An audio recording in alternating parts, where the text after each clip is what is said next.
Supremo Tribunal Federal libera transporte de amianto no estado de São Paulo. Inspeção encontra clínica que castiga pacientes no interior paulista. Jovem denuncia próprio pai por ter sido vítima de abuso sexual em Bauru. E Justiça Gaúcha autoriza aborto de feto anencéfalo. Estas são as notícias desta quinta-feira, 29 de setembro de 2011, e assuntos do Manchetes Online. Estamos recebendo o deputado Marcos Martins, do PT, e o deputado Orlando Bolsoni, do PSB. Vamos à primeira notícia de hoje. O Supremo Tribunal Federal liberou o transporte de amianto no estado de São Paulo. Em decisão liminar por 6-3, os ministros entenderam que a lei que proíbe o uso da substância no estado não pode ser interpretada para impedir que seja transportado nos limites do território paulista. A matéria do G1 não traz a opinião do autor da lei sobre essa decisão do Supremo, uma falha do nosso querido jornalista, mas eu vou ter essa oportunidade de falar com o autor da lei, deputado Marcos Martins. Deputado, mais uma. Eu acompanho todo o sofrimento, toda a luta, desde a apresentação do projeto, todas as resistências que o senhor encontrou no caminho, até virar lei, ser comemorada exatamente por quem foi vítima do amianto e do asbesto. Como é que fica essa situação agora, deputado? O senhor acha que os ministros podem rever isso? Não é uma decisão definitiva, é bom afirmar. São 16 anos que nós estamos nessa caminhada e eu estive numa jornada internacional, a 6ª marcha de combate ao amianto, na cidade de Casale e Monferrato, na Itália. Lá eles estão 40 anos. Então, eles já viveram mais revés do que nós aqui. Mas essa luta, ela é uma luta longa e que ainda nós vamos ter problemas pela frente. É um produto cancerígeno que mata de 100 a 150 mil pessoas por ano no mundo, e aqui no Brasil muitas vítimas. Não temos estatísticas confiáveis porque nunca as leis obrigaram a notificação. Eu lamento que tenha ocorrido isso. Evidentemente que nós vamos respeitar a decisão do Supremo, mas praticamente os mesmos ministros do Supremo que tomaram essa decisão, tomaram uma decisão de considerar a lei paulista, que é de minha autoria, 12.684, que proíbe o uso do amianto, uma lei constitucional. Aceitaram a lei porque, para proteger mais a saúde pública e o meio ambiente, os estados podem fazer leis concorrentes, mesmo existentes leis federais. E essa tal de lei do fumo, que é tão propagada aqui, esta lei aqui do amianto serviu de indicador, de referência, porque também existe lei federal com relação à lei do fumo. E tem um outro projeto do outro colega aí sobre agrotóxico, que também se inspirou, né, se baseou na possibilidade em função desta lei, que é uma lei que ampliou a possibilidade. Eu estou aqui, do nosso lado aqui, o deputado Orlando Bolsoni, que é nosso colega aqui, ampliou a possibilidade de legislar, que é uma necessidade de aumentar as prerrogativas dos deputados, além de ser uma lei que defende a saúde pública e o meio ambiente, seguindo aí um pouco a orientação internacional. A OIT, sim, que o Brasil é signatário, recomenda a substituição. São 63 países. Já baniram, a União Europeia inteira. Então, nós precisamos, tem um pedido de eliminar essa lei federal que os magistrados, os ministros se basearam para conceder essa liminar. E essa lei federal, 9.055, tem um pedido de inconstitucionalidade, uma ADIM contra ela, feita por juízes do Ministério do Trabalho, uma associação, e também uma juíza, a Ana Mata, uma associação de magistrados, pessoas que conhecem de leis. Tem esse pedido, e aqui, esta matéria aqui do Jornal do Brasil diz que Supremo permite o tráfego de caminhões com amianto nas estradas de São Paulo, mas está prestes a proibir a fabricação do produto. É isso que eu acho uma incoerência, e tem duas situações que eu queria colocar para o deputado Orlando Bolsoni. Primeiro, a gente está falando de vida. Não só a vida, né, do homem, mas a vida da natureza. Eu gostaria muito que esses ministros que votaram a favor dessa liberação do transporte conversassem com as pessoas que a gente conversou aqui, que foram vítimas do amianto.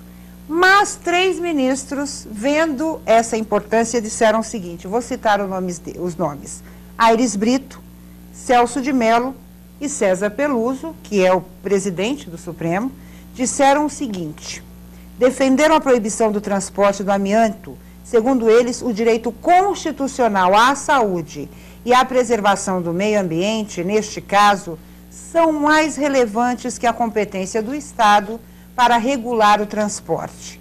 Os ministros lembraram que o Brasil, como já disse o deputado Marcos Martins, é signatário de tratados internacionais que pregam a proibição do uso de amianto. Fica até uma situação meio incoerente, né, deputado Bolsoni? Primeiro, é uma honra estar com o deputado Marcos Martins. Ele foi uma das primeiras, quando eu vim me apresentar aos colegas, e eu tive a honra, eu lembro até hoje, ele falou assim, me ajude na luta do amianto. Eu falei, não, já acompanho o seu trabalho, porque o amianto é uma questão de saúde. Essa lei que o deputado brilhantemente propôs, ela é mais que uma lei de postura. Ela não é só uma lei de postura tal qual uma proibição qualquer. É uma lei que protege as pessoas. Então, protege a saúde. É uma lei que ela vai dar condições, ela tem repercussão em todos os aspectos sociais. Então, veja, 150 mil pessoas morrem por ano no mundo. Recomendação da OIT, Organização Internacional do Trabalho, porque o manuseio, né, deputado Marcos, o manuseio do amianto, ele causa problemas à saúde. As pessoas, é uma questão de habitação, as telhas em especial, elas causam problemas de saúde, às vezes que não são sentidos no momento, mas para futuro. E é uma questão também até de custos. Ela previne, ela evita gastos futuros na saúde. De tratamento. Claro. E ele legislou, no meu modo de ver, de forma correta. O Estado e mesmo o município são entes que podem, ele não poderia exigir menos do que a legislação federal exige. Ele exige mais. E quando o Brasil se tornou, assinou o tratado com o ET, automaticamente ele está referendando uma política, um compromisso internacional. E o deputado Marcos Martins, ele foi brilhante e sensível, e foi conhecer em loco, ele não ficou por informação, foi à Itália. E me surpreende e me entristece muito. Não, e outra coisa, muitas vítimas do amianto não comemoraram, infelizmente, a aprovação da lei, porque entraram em óbito. Muitos morreram por causa do amianto, e durante essa luta, a gente teve a oportunidade até de conversar com um que infelizmente faleceu nesse meio do caminho. Então eu acho que os ministros precisavam ouvir esses depoimentos do deputado Marcos Martins para ver qual deve ser a decisão correta. Como eu disse, não é a decisão definitiva, então a gente pode aguardar mais lucidez do judiciário, né? Sim, nós sabemos aí do lobby, dos interesses econômicos, que são muito fortes, e se nós não tivermos cuidado, a ganância econômica se sobrepõe ao interesse coletivo, à saúde pública, ao meio ambiente, se sobrepõe à vida. E essa é a luta que nós temos. É a defesa da vida contra o poder econômico, a ganância que mata através de um produto cancerígeno reconhecido mundialmente. A Organização Mundial da Saúde reconhece. A Organização Internacional do Trabalho reconhece. O Ministério da Saúde do Brasil reconhece.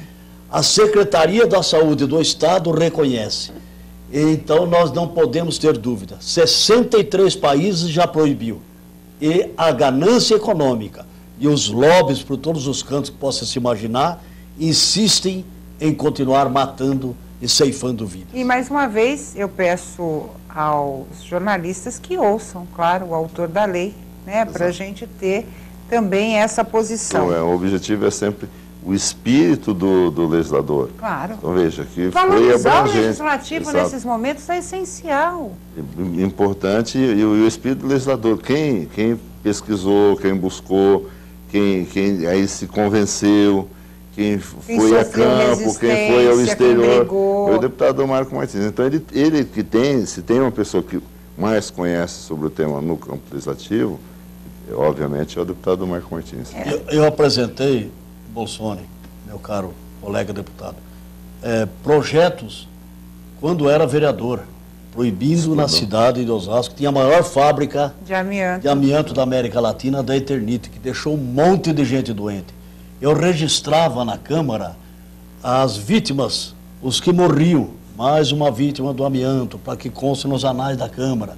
Então, é uma luta de vivendo o drama das famílias, das pessoas que morreram, que envolvia toda a família. E uma pessoa na cama, com o pescoço perfurado para poder respirar. Traqueotomia. Então, numa situação dramática, a família inteira sofrendo. Eu não vivi esse tempo todo, mas os casos que eu vi, eu acho que devem chamar a atenção para uma revisão aí nessa decisão do Supremo. Falando em pessoas, em respeito às pessoas, a nossa segunda manchete também fala sobre isso. Vamos lá. Uma clínica privada para tratamento de usuários de drogas foi flagrada com irregularidades. Localizada em Bragança Paulista, no interior de São Paulo, a clínica Gratidão, olha o nome, foi visitada durante a inspeção do Conselho Regional de Psicologia. Segundo a assessoria de imprensa do órgão, foram encontrados diversos problemas, como usuários recebendo medicação sem presença de médicos e condições precárias de higiene. Além disso, os internos estariam cozinhando as próprias refeições e sofrendo castigos físicos e psicológicos. Quer dizer, você vai para um lugar para se tratar de um problema e esse lugar gera outra série de problemas. Deputado Bolsoni, a gente sabe que isso é comum, já acompanhamos situações em asilos, Exato. Em casas de repouso no Brasil, mas por favor, né, a clínica privada, quer dizer, há quanto tempo isso acontece? Lamentavelmente, inclusive, em São José do Rio Preto já houve uma ocorrência e o Conselho Municipal de Assistência Social e de Saúde, eles foram muito objetivos, sumariamente, interditando a clínica e transferindo os pacientes. Então, é uma situação que aí é a questão da fiscalização. E essa fiscalização, ela não é algo, né, deputado Marco, tão difícil de se fazer.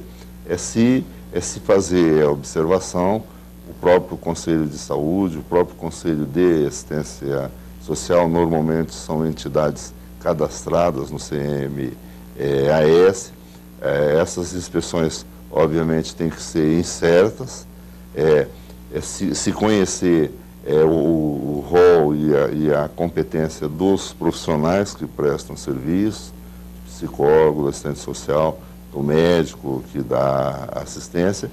E o ruim é que coloca em dúvida aquelas clínicas que trabalham de forma séria, que trabalham, que dão assistência correta, generaliza. Então esse é um risco. Eu quero acreditar que são exceções, né? E insistir mais uma vez que os nossos conselhos e a própria comunidade têm condição de fiscalizar e de informar.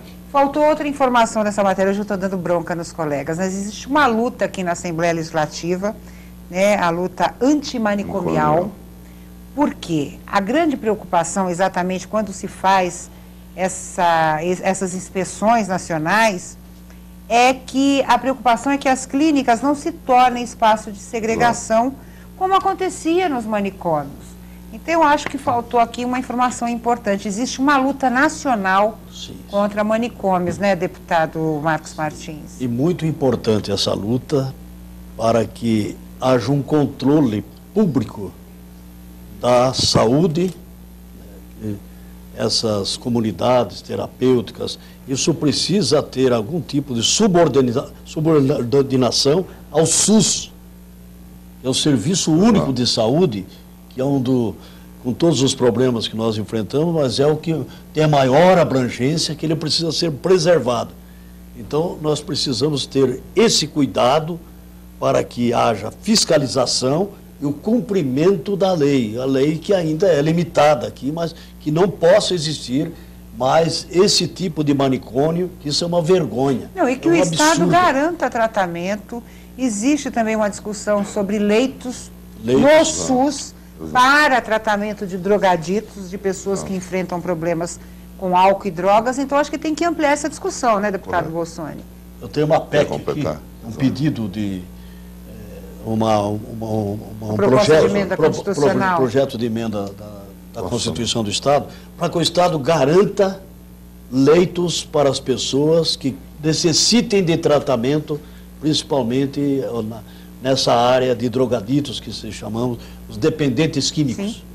Então, que o Estado garanta, porque foi aprovada uma lei aqui na Assembleia que permite a venda de até 25% de leitos públicos para convênios e particulares.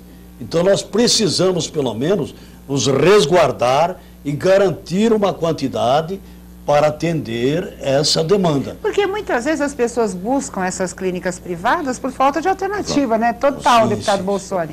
A observação, eu queria me referir à questão da luta antimanicomial. Essa, primeiro, é um movimento que vem, basicamente, ela começou e chegou ao Brasil através da observação da experiência italiana, inclusive ele veio ao Brasil chamado Franco Basaglia, um psicólogo, psiquiatra, que se dedicou a esse assunto, e ele, se não me engano, em Turim, ele chegou e foi abrindo o manicômio para aquelas pessoas que tinham condição de convivência, e reduziu drasticamente.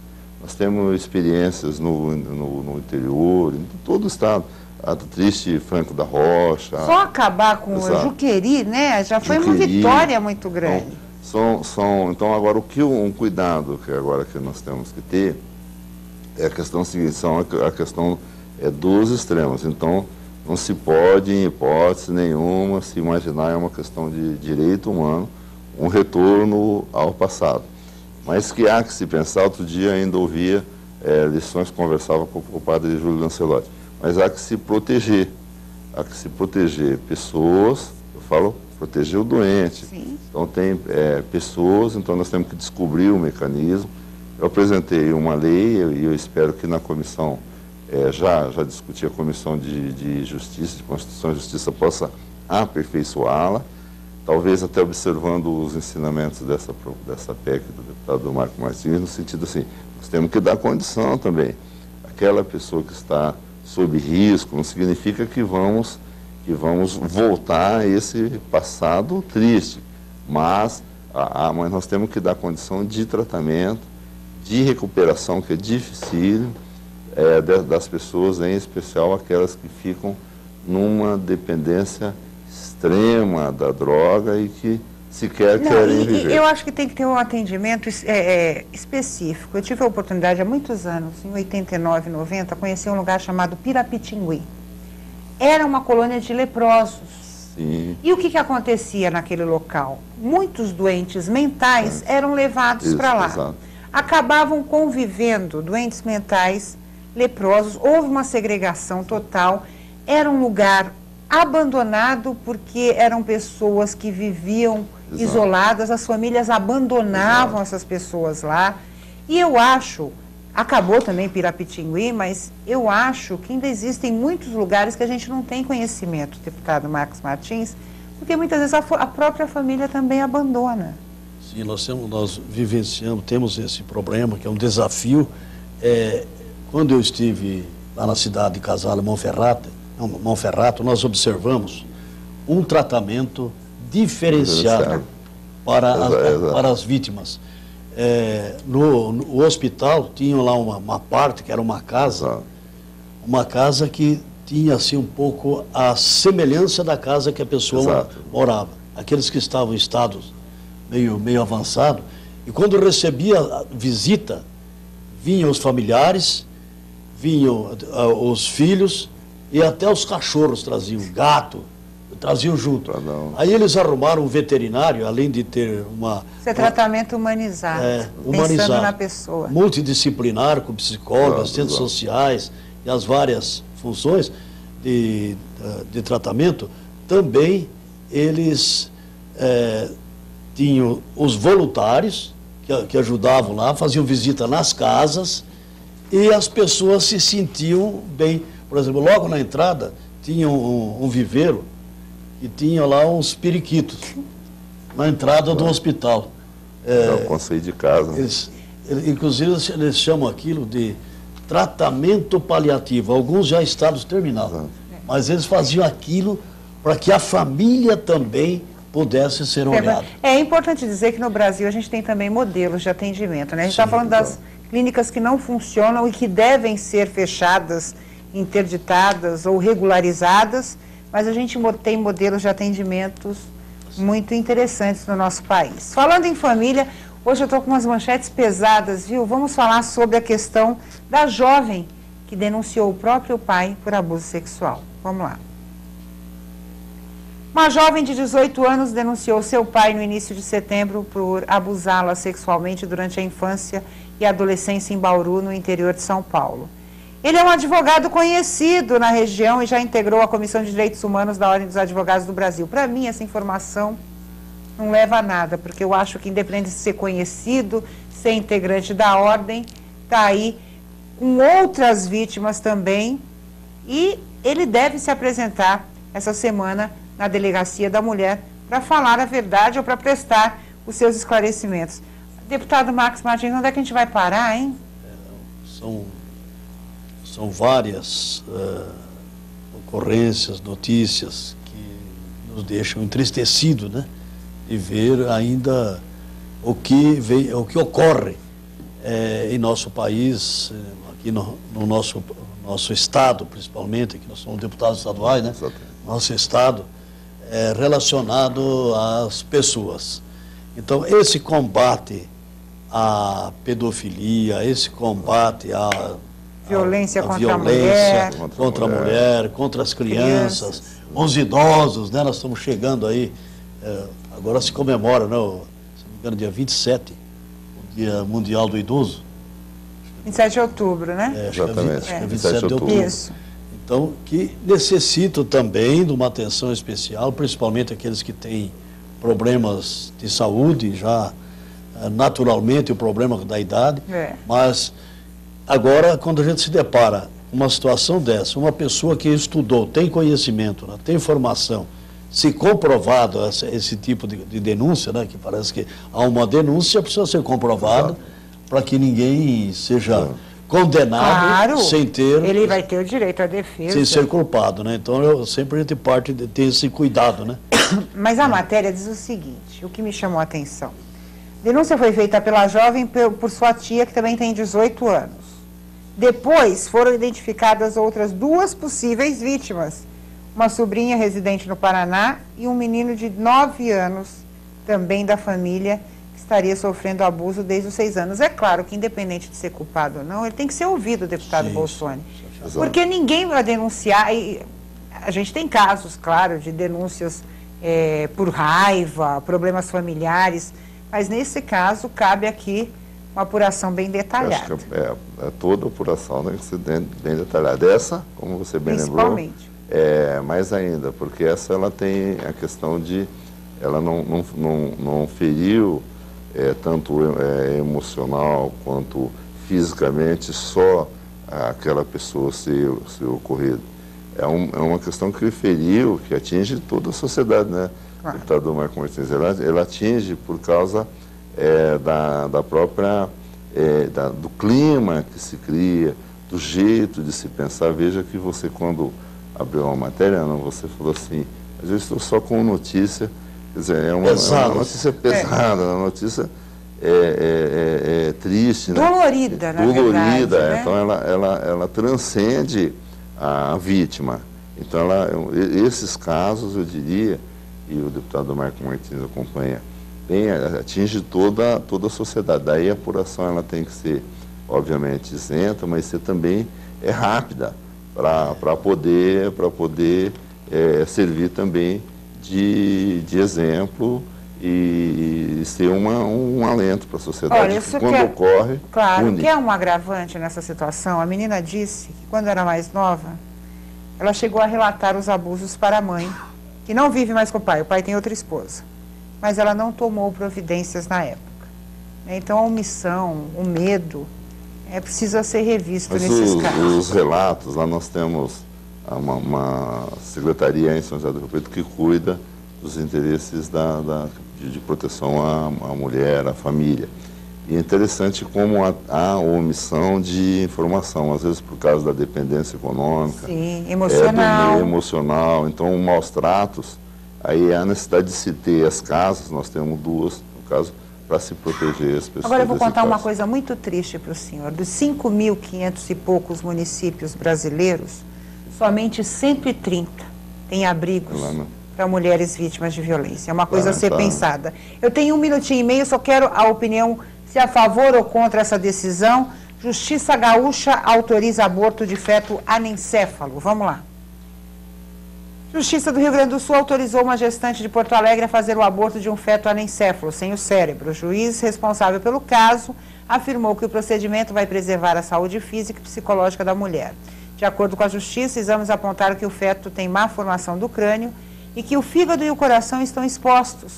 Para o juiz, a legislação que proíbe o aborto pressupõe a presença de um feto com viabilidade de vida, o que não é o caso aí dessa gestante. Deputado Bolsonaro, o juiz tomou a atitude certa? Ele tratou como uma situação já consumada. Acho que há que se ter respeito à vida. Eu sou católico, eu procuro seguir os ensinamentos, mas aí eu entendo como um caso que não teria qualquer outra alternativa. O feto, na verdade, a criança nasceria morta, na verdade, né? Exato. Nem nasceria, morreria, possivelmente até dentro do útero da própria relato, mãe. pelos dados que temos aqui, ela não nasceria e colocaria em risco a vida da mãe. Concorda com a decisão do juiz? É uma situação que nós estamos fazendo aqui, um julgamento, tomando conhecimento no nosso caso, uma hipótese, está escrito. Certamente o juiz ele se baseou na lei, se baseou em laudos médicos, relatos médicos, e deve ter, provavelmente, tem toda a certeza da decisão tomada. Nós temos que acatar, respeitar a decisão do juiz. Ele disse o seguinte, que não iria entrar em discussões religiosas, éticas ou morais, no caso, e que apenas levaria em conta aspectos médicos e jurídicos. Foi exatamente isso. É isso que eu imagino. Quero agradecer, deputado Bolsonaro, deputado Marcos Martins, esperando, viu, deputado, que consiga mais uma vitória. Né? Foi tão difícil até agora, mas sempre com vitórias, que venha mais uma com relação ao banimento do amianto. E quero agradecer você, o Manchetes Online vai ficando por aqui. Continue aí com a programação da TV Alesp. Um grande abraço e até mais.